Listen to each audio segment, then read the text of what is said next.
WNYC-TV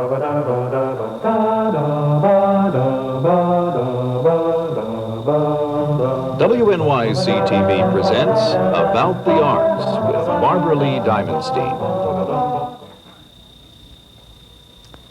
I'm especially pleased to welcome one of the most distinguished and provocative playwrights of our time, Edward Albee. I'm Barbara Lee Diamondstein, and this is About the Arts. Welcome to you, Edward. Pleased to have you with us. Thank you, Barbara Lee. It's now quite widely known that your childhood, as the son of Mr. and Mrs. Keith Albee of the theater chain, was one of wealth and comfort. What isn't quite so widely known is the 13 years that you spent from the time you were 17 as a short order cook, a singing telegram deliverer, a seller of records at Bloomingdale's, a writer of continuity at our very own WNYC. Why did you choose to live that way? Well, you have to see everything in comparison, don't you? And if you grow up in a very nice family with all sorts of comforts, then you've got to go out and see what it would be like to finish your growing up otherwise. That's in theory. In practice, I wanted to do a lot of things on my own. A lot of growing up, a lot of behaving exactly the way I wanted to behave. And it seemed the best way to do that was to do that without, not necessarily embarrassing, but certainly without involving anybody else. So I took off on my own. Was there ever an element of not being involved in any jobs that really tried you intellectually? I decided very, very consciously that I would never take any job that I would last at for very long, or that would be exhausting intellectually. The job I held longest was running telegrams. In those days you could walk them, the streets were safer. Walking telegrams for Western Union, which I did for 2.5 years. This was a very interesting and provocative job. I met a great number of very interesting people. Did any of them ever get translated into your literature? Oh, sure, of course. Any memorable ones? Oh, let's not talk about the movie star who used to come to New York on drunks and hole up on the 5th floor of a rooming house on 85th Street, and I used to have to take his checks from the studio to him once a week. No, I won't talk about that. Wouldn't dream of it. I was thinking about that just the other day, the Western Union thing. I think the fact that I dealt with a lot of people who were afraid of telegrams was exceedingly interesting. Death messages sent to poor people in New York City used to be, I don't know if this is still true or not, used to be sent by collect telegram. So the poor people who were living in rooming houses and couldn't barely afford to live there would be charged $1.05 to receive a message saying, come get your aunt, she died. So what I used to do is I used to tell the people, look, this is a very unpleasant message and it's collect. Read it, write down the information, and give it back to me, and I'll say you refused it. I met a lot of interesting people, obviously thousands, and I don't know whether it was useful to me. I imagine that Jerry in the Zoo Story and his environment comes a good deal from the environment that I witnessed working on the Upper West Side of New York for the Western Union, sure. The Zoo Story was your very first play, not written, but produced. You obviously wrote all of your life. Well, I started writing when I was 6, poetry, novels in my teens, a 3-act sex farce when I was 12 and a half, a play in rhymed couplets, God Help Us, which I think of as a long and terrible poem in my early 20s. Zoo Story was the first play that I wrote, aside from those 2 experiments. I wrote it in either 58 or 59, I don't remember, 58. 58.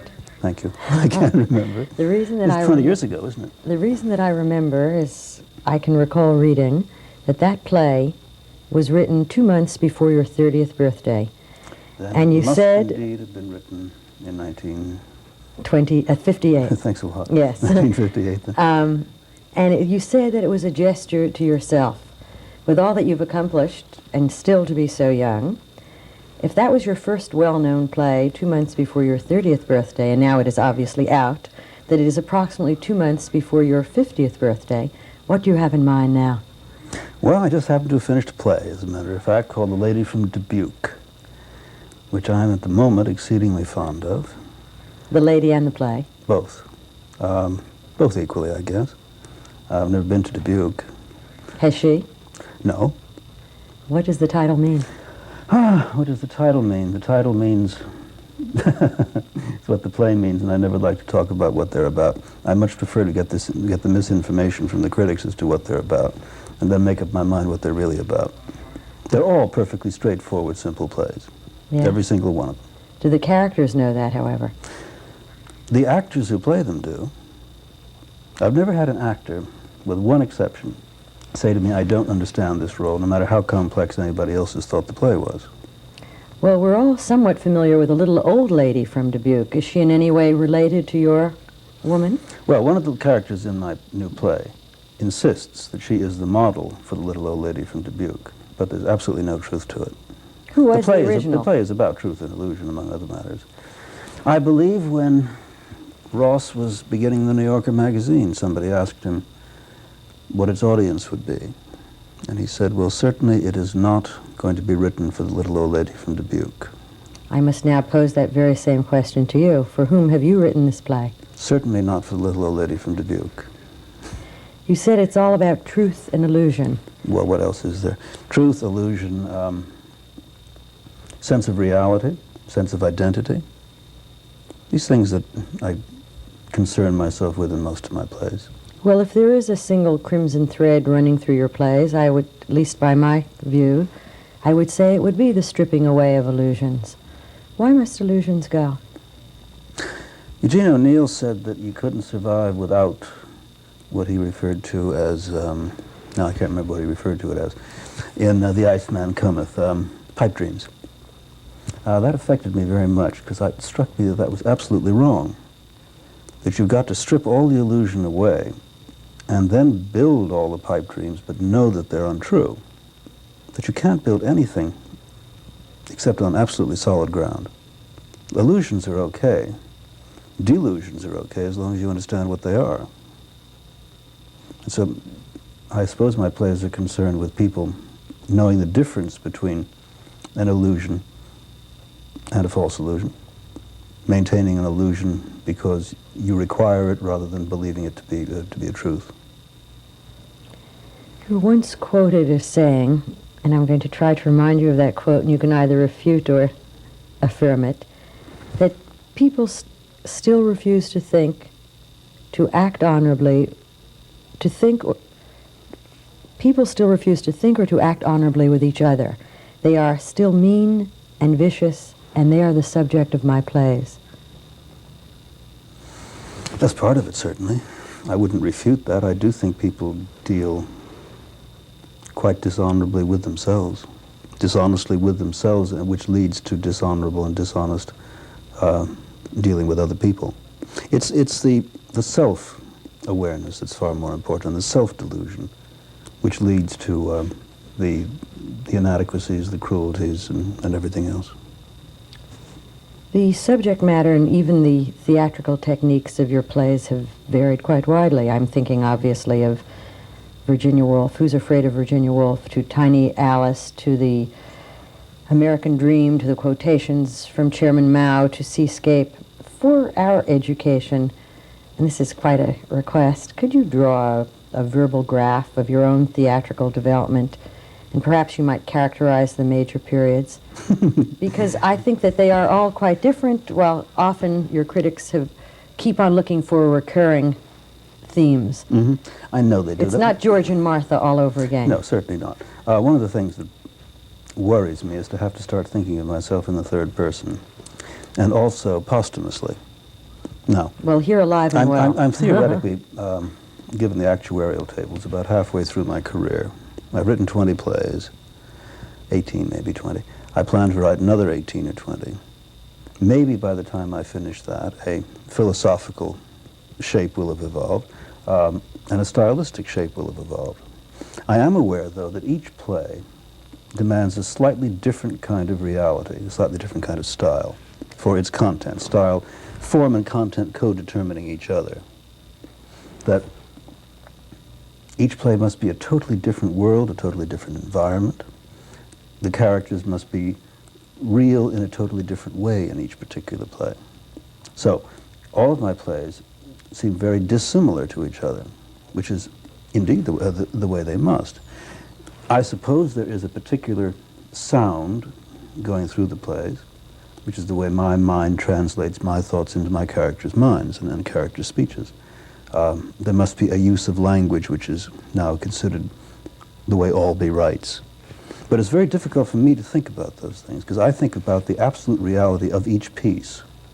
When I sit down to write a play, I don't say, well, now, how does this relate to the canon of my work up till now?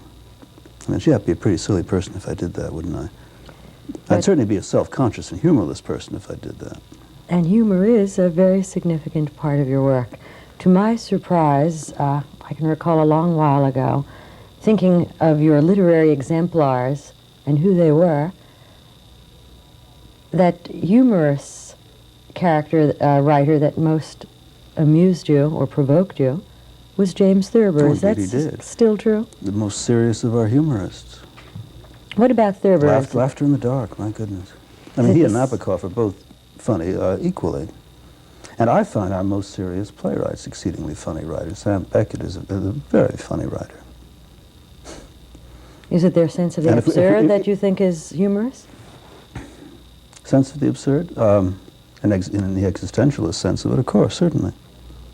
And if we're to judge by the way Tennessee Williams reacts to his plays when he goes to see them, he thinks they're exceedingly funny, too. Do you? Think his plays are funny? Sometimes. Are there any of the younger, newer playwrights whose work you find particularly of particular interest? I hate making lists for only one reason. I always leave out the person I like most. Well, with that caveat. But what does interest me is that so many more... When I began writing plays, there was a whole generation of us in the late 50s, early 60s. Jack Gelber, Arthur Kopit, Jack Richardson, myself, and some others of us, a new generation of American playwrights. There weren't very many of us. Now, there are so many of considerable talent, whether they're going to live up to their promise or not. Most of them, the ones under 30, it's too early to tell, even the most productive of them. There are an awful lot more interesting people writing for the American stage now than ever before. I find that exciting. Can you name anyone specifically whose work you look to with considerable promise? As having considerable promise? Well, for example, I've found that Sam Shepard's work has interested me considerably for a number of years now. I'm watching David Mamet's work to discover if there's a mind to go with the ear. A lot of them are exceedingly provocative. Now, I've mentioned two. There are 15 or 20 others that are probably stand the chance of being as interesting, ultimately, as Shepard and Mamet. But I've just mentioned those two because I can't remember everybody else. But one of the things that you do for numbers of playwrights, I guess it's for more than 10 years now that the Edward F. Albee Foundation is now in existence. Can you tell us about it? What was your motivation in starting it, and what are its goals? Let's work backwards. It is my foundation maintains a residence out in Montauk, near my home, for playwrights, novelists, poets, and painters and sculptors. Preferably, they should be young, highly talented, and not have any other place to go. In other words, broke would be nice, too. They can come there and live in a communal sense, have a space to work, and usually have the experience of working with fellow creative people that they haven't had before, which is nice. How many people are there at any one time? Oh, 6 at a time, so they'll be on the average of 25 or 30 during the course of a year. They stay 1 month, 2 months, sometimes 3 months. Anything been written there or painted there that we know about? Well, you see, most of the people that come are quite young, and they're just beginning, but names that among, in the arts that people might know, indeed, 2 sculptors who've been there in the past couple of years who I think are really first-rate, John Duff and Edmea Westerland. Painters who've been there, Jonathan Thomas, the Canadian painter, Laurie Shalland, a girl who just had a show at the Art Institute, who's a good painter. Among writers, indeed, Jeff Wan Shell, for example, among the playwrights. Again, I'm going to get in terrible trouble with names. There have been probably 150 people there Yes. over the past 8 or 10 years. What and was I your can't remember. motivation in creating this place, now referred to, I guess, with some affection as the barn? Well, there was a very practical consideration. This was a day of exceedingly crucifying income tax, and it seemed an opportunity to do something useful by putting money that I had at that particular time from Who's Afraid of Virginia Woolf into something useful like the foundation, rather than giving it to the government to misuse as it saw fit. And also, as I say, it seemed a useful and provocative thing to do.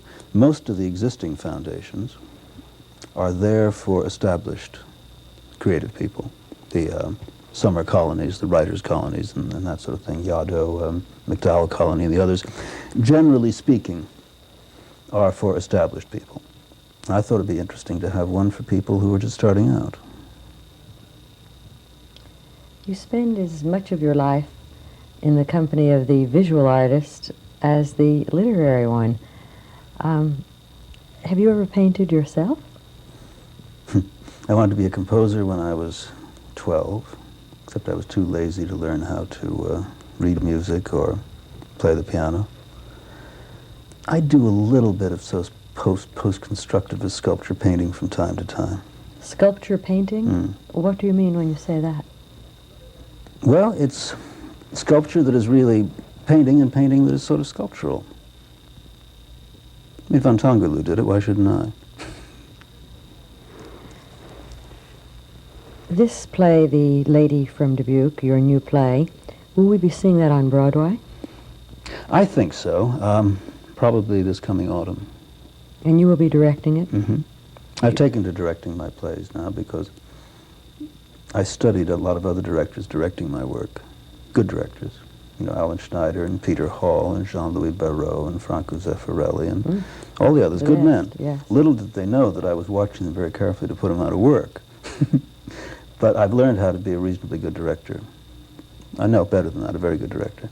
And in spite of the possible dangers of a playwright directing his own work, this lack of objectivity, certainly I can get closer to what I think I intended than anybody else can, since I know my craft of directing, of working with actors, and also being very tough on me as an author. Because a director is concerned with what is possible, and the author is concerned with what's theoretical. Isn't there an implied danger of the lawyer who tries his own case in that, though? No, because there, it's total self-interest. The director and the author are two separate, totally different people. Their responsibilities are different and their goals are different. And you can separate the two? Oh, all writers are schizophrenic. But you're also a performer, or you have been. Well, I quit acting when I was, 18? I think it's important for anyway. a director to have been a performer I think it's or a important writer. for a playwright to know his way around as much of the theater as he possibly can. If he can have acted and can direct and knows how to talk to a set designer, a lighting designer, it's all very important. The theater is built of so much imprecision. It has to be filtered through so many mentalities. It's awfully hard to get that fragile thing of the author's intention through these occasional barriers. And so if you can help by being able to talk to people on the terms that they have to work in, it's very important. You mentioned earlier, without an edge of irony, that you wait to read the critics to see what your plays, at least what they think what your plays are I about. thought there was some irony there. Do you read the reviews? Do you really read them? Do they influence you? I read them for two reasons. I'm an optimist, and I keep hoping they'll get better. Not more favorable, but more intelligent, more perceptive. And also, I do have to know, since unfortunately most of the time all the critics can tell me is how long the play will run. Unfortunately, most critics cannot tell me how well I've succeeded to my intention, because most of them aren't equipped to tell anybody how they've succeeded to their intention at all. Are you suggesting the state of criticism currently is a sorry one? I think as long as any society exists that needs the critic to stand between it and receiving the art, we're in a sorry state. Is there any society that existed without it, no matter what the reference Oh, was? no, certainly not. And you don't envision our doing away with that? Oh, no, not at all. Ideally, it wouldn't be required. For the playwright, ideally. No, I think for the audience.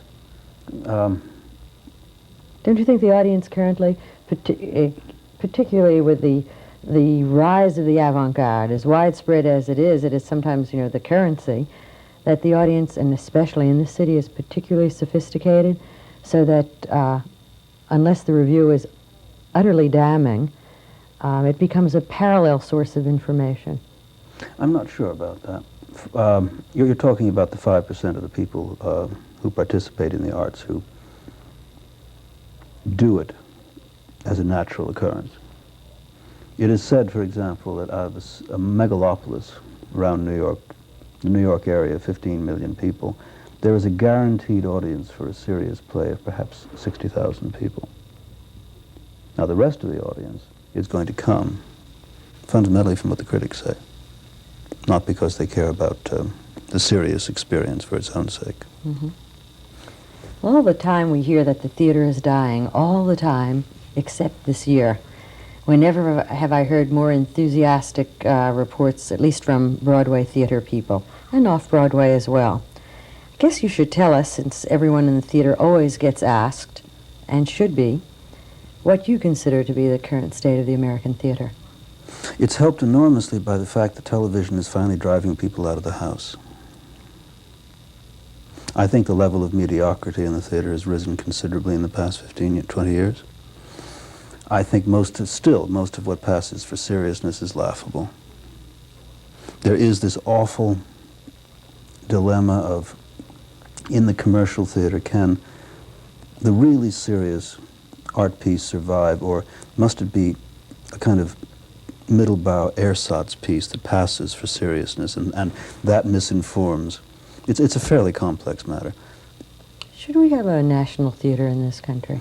Would it make a difference? Or would I our don't think it would. grassroots quest for I think all it populism- would really do ultimately is shift the responsibility of doing serious work further away from the commercial theater. The rise of regional theaters around the country now has taken off of the shoulders of Broadway so much of the responsibility of originating serious plays. Do you know that in the past 2 or 3 years, most of what passes for serious plays that have been done in the commercial theater in New York on Broadway, almost every single one of them has been done in a regional theater first. That is quite true. I guess that more and more Broadway is thought of as the commercial theater. It always has been the commercial theater. And there's never been a time where out of the 25, 30, or 40 plays that are playing on Broadway at any one time, there are more than 1 or 2 that are really worth anybody's time. Is not off-Broadway commercial as well? Off-Broadway has just about vanished. It's off-Broadway? What has happened to off-Broadway? Off-Broadway was destroyed by a combination of greed and contract. So it's a fairly complex matter. Off-Broadway's just about had it. Didn't you once have a producing company of your own? Sure, we did a lot of work off-Broadway. Back in the days when the actors used to get $40 or $50 a week, the theater owners only demanded $300 a week for the theater. We could charge $2 admission, $3 admission, and everybody worked for love. And then it was easy. Is it economics that has done away with that? It's economics level? that has just about destroyed the off-Broadway theater. Let's To finish the point, just briefly, indeed, the commercial theater is commerce, right? But the problem, it also all goes back to what you said about a national theater. The regional theater is filtering serious theater away from Broadway. A national theater would do the same thing. Put the serious work over there in the national theater, and the commercial theater can just go on doing the junk that it does. There's no virtue in that necessarily. I can't resist asking a question, of course, that central and pivotal play, Who's Afraid of Virginia Woolf? I've often thought of it really meaning who's afraid of living life without illusions. Is that close to the mark? Sure. If now, 20 years later...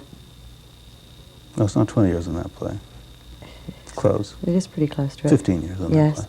early 60s. Mm-hmm. If you could change that script, would you? Does it still hold? Theoretical question. I couldn't. I'm a different man than when I wrote it. But are we different people as well?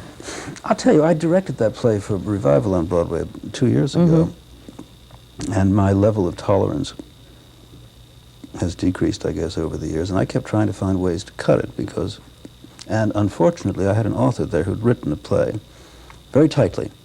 I couldn't cut more than 2 minutes out of it, and I kept finding it rather interesting.